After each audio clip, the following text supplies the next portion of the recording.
So assuming you have this graph here, can I just do a little bit of recap? How do we obtain two types of asymptote? One is the oblique asymptote, one is the vertical asymptote. You must remember that for horizontal asymptote or for oblique asymptote, for this you do long division first. Must ensure that in your equation, you do not have the degree at the top to be larger than the one in the denominator. So if I do long division, this equation will look something like x plus 4 plus something over x minus 1. It will look like this. Remember, then whatever is the part without the fraction forms either your horizontal asymptote or the oblique asymptote. On the other hand, vertical asymptote always comes from, even without long division, we can immediately set the denominator to be 0. So therefore, we just set x minus 1 to be 0 and x is 1.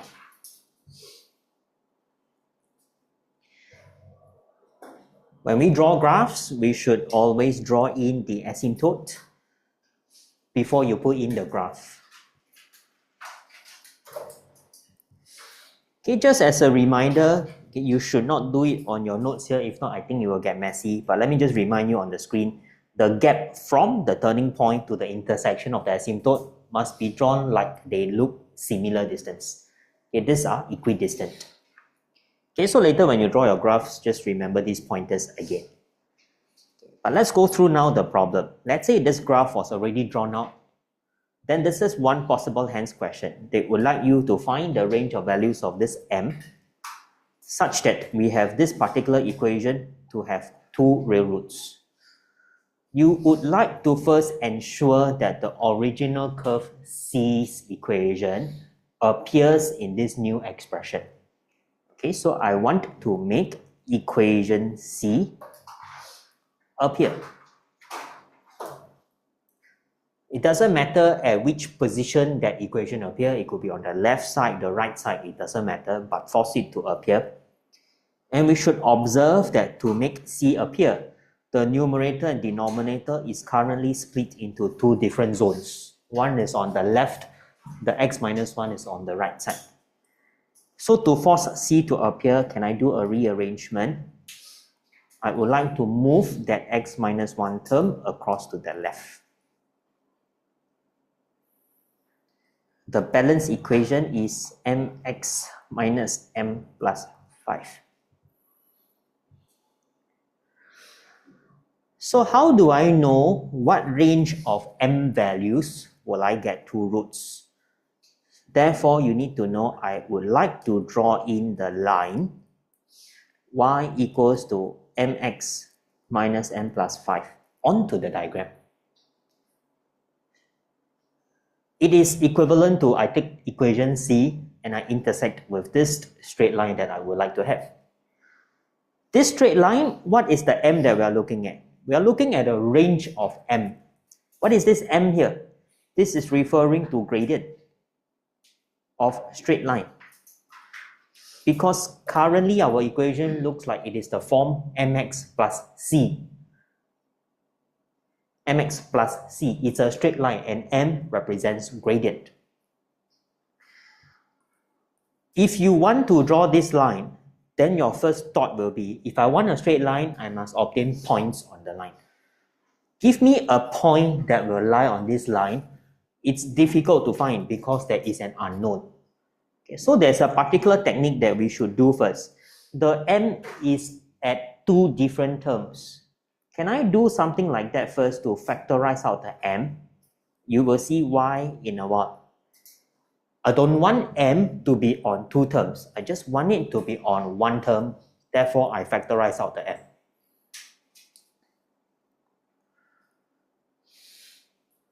To find that unknown m and to draw in this line, I have typed out for you the general steps that we should go through.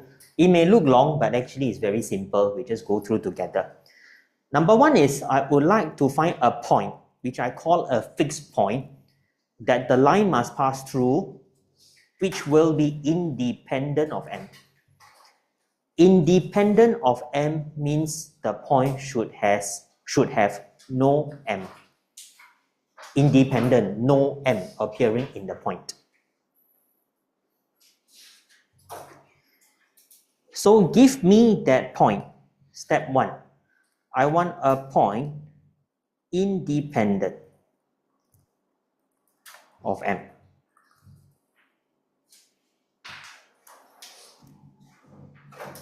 If you don't want m to appear, then what you should think about is, why don't we let this entire factor to become 0? I took the entire factor with m to become 0 so that my next step reads as, hence x minus 1 is 0. So x is 1 and I don't have m. My value x is without m. When this happens, what is the y value? If this factor is 0, my balance y is 5.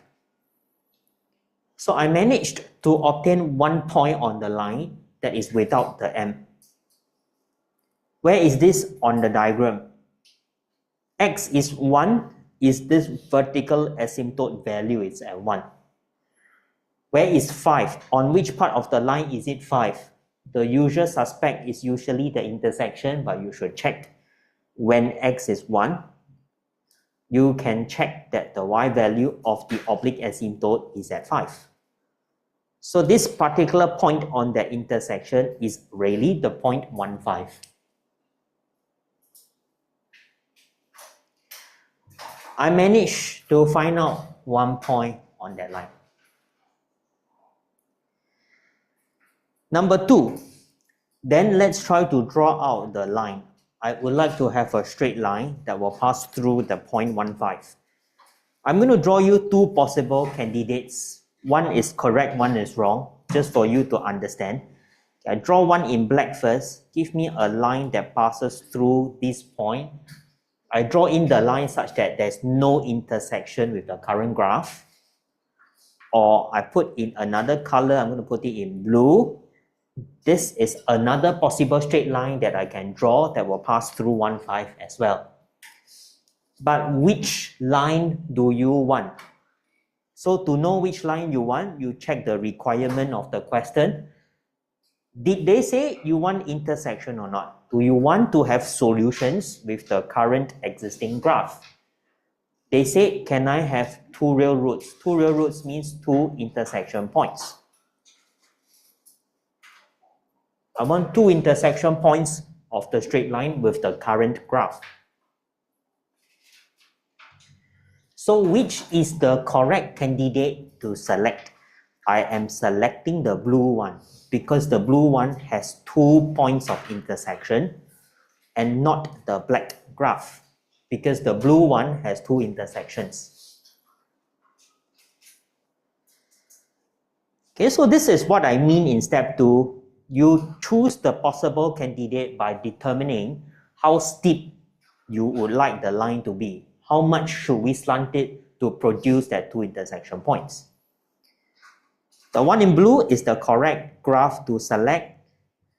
We are left with one last step. Based on this current steepness, we will be comparing the gradient against the oblique asymptote gradient. I put a star here. This is the main step you want to check. Check the gradient of the current oblique asymptote. Okay, so I write down, based on my step 3, point number 3, what is the gradient of the oblique asymptote?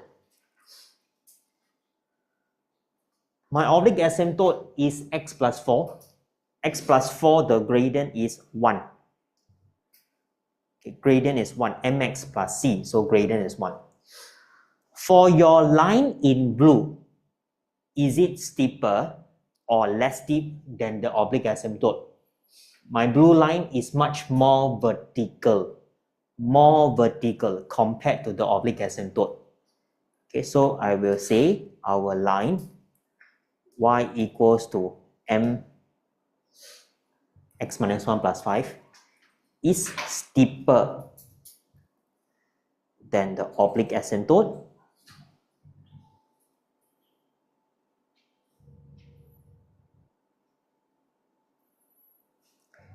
If our line is steeper, what can you say about the gradient? My gradient m is therefore larger than 1. You should also always ask yourself, can it be equal to 1? Can we take equality? What will happen if it's equal? If the gradient of my line is exactly 1, it will be the same exact line as the oblique asymptote.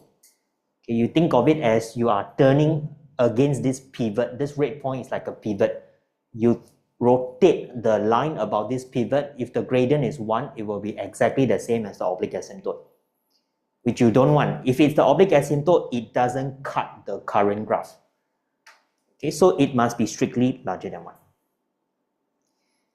In summary, how do we know the question is going to take on this approach, taking on these 3 steps?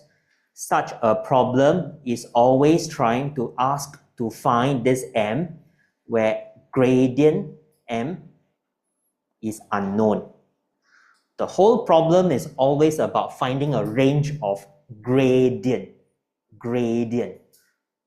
They ask you to find an unknown, and that unknown is a gradient. Okay, 3 main steps.